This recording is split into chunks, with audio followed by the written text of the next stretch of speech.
sama 6. Nah di nomor 6 ini kita dapatnya baris geometri guys. Nah bedakan baris geometri dan aritmatika ya. Nah di baris geometri ini kita dapat U3 nya itu 8. Berarti kita tulis aja dulu U3 itu 8. Nah sedangkan U7 nya kita tulis di atas ya, itu sama dengan 128. Maka U5 nya berapa? Nah kita kan tahu barisan geometri itu untuk UN itu kan sama dengan A dikali R pangkat N min 1. Nah berarti untuk U7 nya itu bisa kita tulis A dikali R pangkat 6, sedangkan U3 nya A dikali R pangkat 2. Nah di sini kalau baris geometri kita bisa eliminasinya dengan cara sama-sama dibagi guys. Nah kita bagiin aja ini di sini. Nah ini kita bagi, ini kita bagi. Nah ini kan A-nya habis kalau saling membagi ya. Terus R pangkat 6 dibagi pangkat 2 itu menyisakan R pangkat 4. Nah terus untuk 128 dibagi 8 itu kan nilainya 16 ya. Berarti kita tahu R-nya itu bernilai 2. Nah di sini kita tuh yang ditanya tuh U5. U5 berapa? Nah U5 itu kan sebenarnya dari U3 loncatnya 2 kali kan. Nah kalau aritmatika itu ditambah, berarti untuk geometri itu nanti dikali. Berarti untuk U5 bisa kita tulis sama dengan U3 dikali R kuadrat. Nah pangkatnya ini itu tergantung dia loncat berapa. Kalau dia loncatnya 2, R-nya pangkat 2. Kalau dia loncatnya katakanlah 5, berarti R-nya juga pangkat 5 guys. Ya, langsung kita masukin aja. U3 nya kan kita dapat 8. Nah R-nya 2 dikuadratin itu 4. Berarti 8 dikali 4 itu 32. Jadi jawabannya yang B. Mudah kan? Oke, next untuk nomor 7. Nah di nomor 7 ini kita dapat baris geometri lagi guys. Geometri. Nah tapi di sini kita diketahuinya U4 itu 16, sedangkan U7 nya itu 54. Nah kita kan tahu U7 itu dengan rumus UN kalau kita jabarin itu jadi A R pangkat 6. Sedangkan U4 itu kalau kita jabarin jadinya AR pangkat 3. Nah seperti masih sama dengan soal sebelumnya. Untuk geometri eliminasinya kita bagi aja satu-satu. Nah kita bagi nilainya. A kan habis dibagi A. Nah 54 dan 16 itu kan bisa sama-sama kita bagi 3 ya. Kalau kita bagi kita bagi 2. Kalau kita bagi 2 dia kan jadinya 27. Kalau yang 16 bagi 2 jadi 8. Nah di sini kita dapat untuk R pangkat 6 dibagi R pangkat 3 itu tinggal pangkat 3. Jadi bisa kita tulis R pangkat 3 nya sama dengan 27 per 8. Nah ini kan masih R pangkat 3. Jadi R nya langsung kita akarin pangkat 3. Dari 27 per 8 didapat rasio dari bilangan tersebut itu sebesar 3 per 2. Nah yang ditanya itu U6. Nah kita kan di sini punyanya U4 guys. Berarti di sini dari U4 mau ke U6 itu kan loncatnya 2 kali. Berarti nanti dikali rasio pangkat 2. Berarti bisa kita tulis U6 itu sama dengan U4 dikali rasio kuadrat karena loncatnya 2 kali.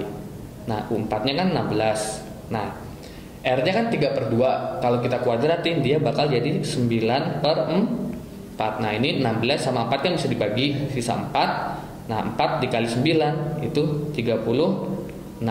Jadi jawabannya yang A. Gimana? Gampang kan? Oke lanjut untuk nomor 8. Nah di nomor 8 masih ketemu soal yang geometri. Ini soal yang easy peasy lemon squeezy lah ya sebenarnya ya. Oke langsung aja. Di sini kita kan punya U2 itu sama dengan 36. Sedangkan U4 nya itu sama dengan 16. Kita jabarin seperti biasa.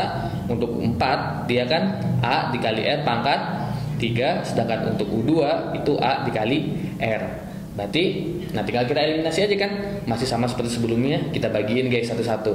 Nah A nya kan habis. Nah di sini R pangkat 3 dibagi R itu tinggal R kuadrat. Sedangkan 16 dibagi 36. Nah ini bisa sama-sama kita bagi 4 dulu ya. Kalau kita bagi 4, yang ini kan jadi 4.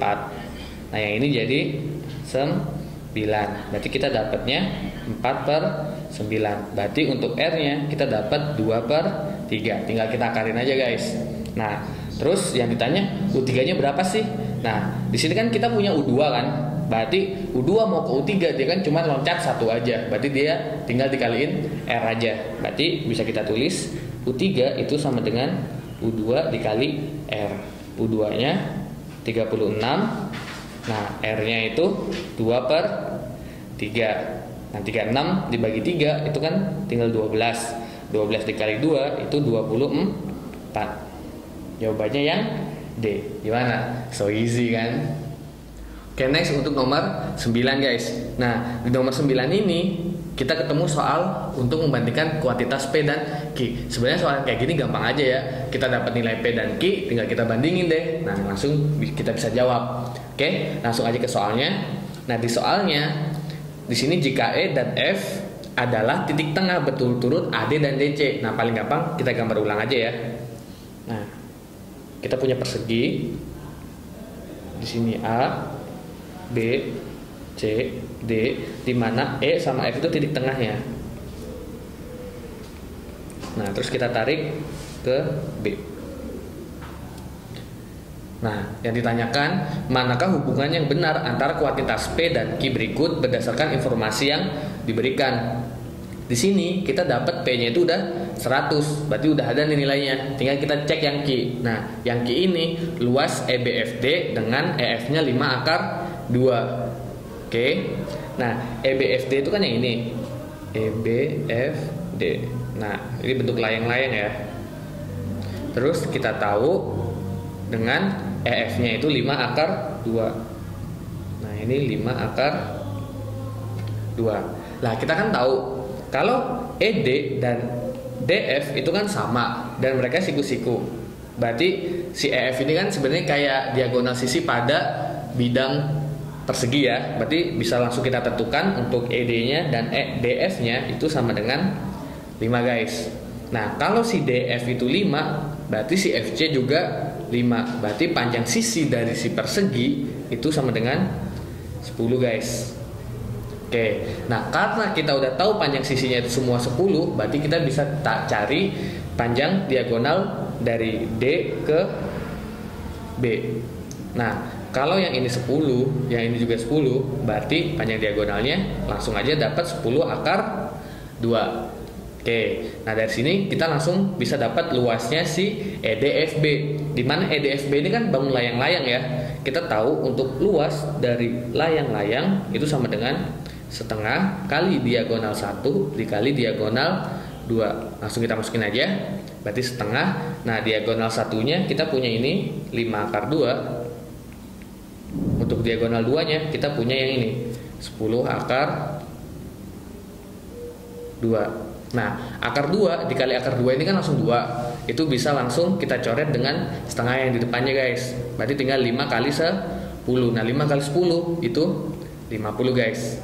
Nah, di sini kita dapat untuk nilai Q-nya itu sebesar 50. Nah, di sini kan 100 lebih besar dari 50. Berarti jawabannya yaitu yang nomor 1 atau yang A, yaitu di mana P lebih besar dari Q. Gimana? Gampang kan? Oke, lanjut untuk nomor 10. Nah, di nomor 10 ini kita dapat bangun seperti gambarnya ya.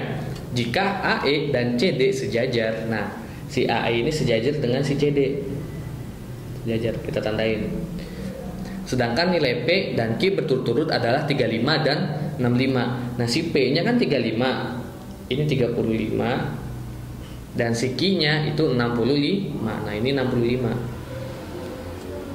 Nah, manakah hubungan yang benar antara kuantitas P dan Q berikut berdasarkan informasi yang diberikan. Nah, si P-nya itu kita diminta untuk mencari si nilai X. Nah, di sini karena si AE sama si CD sejajar, berarti kita bisa ambil kesimpulan kalau sudut yang ini itu kan nanti bakal sama dengan yang ini, sedangkan untuk sudut yang ini sama dengan sudut yang ini. Nah, di sini bisa kita ambil untuk segitiga ABE.